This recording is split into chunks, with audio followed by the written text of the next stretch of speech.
We're moving on now to the Middle East, where Israeli anti-government protesters set fires outside Prime Minister Benjamin Netanyahu's residence in Jerusalem.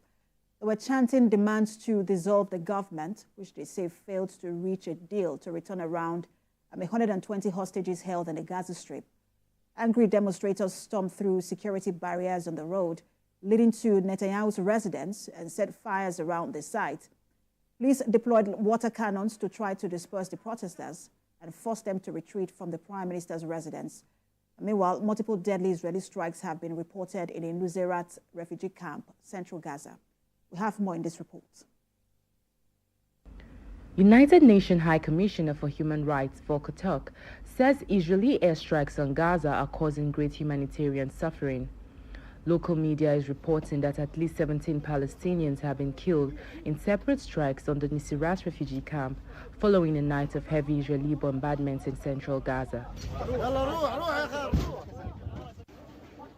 Mr. Turk added that the situation in the occupied West Bank and East Jerusalem, where almost 550 Palestinians have been killed since October 7th, is deteriorating significantly. Residents are reporting heavy bombardments from tanks and planes in several areas of Rafah, where more than 1 million people had taken refuge before Israel began its offensive on the southern city in May. They also continue to occupy the eastern neighborhoods and outskirts, as well as the border with Egypt and the vital Rafah border crossing. Meanwhile, a senior Israeli negotiator has said that dozens of captives are still alive in Gaza. The negotiator further revealed that Israel cannot end its war on Gaza before securing a deal for the captives.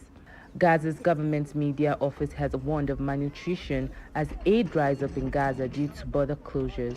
This comes as the office said the lack of aid, including food, nutritional supplements and vaccines, has put 3,500 children at risk of dying from hunger.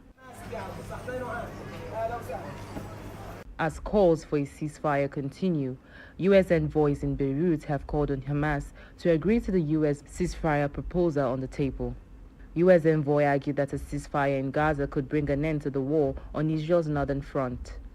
Experts say there is still diplomacy at work as both sides have left the possibility of a diplomatic solution open, at least for the time being.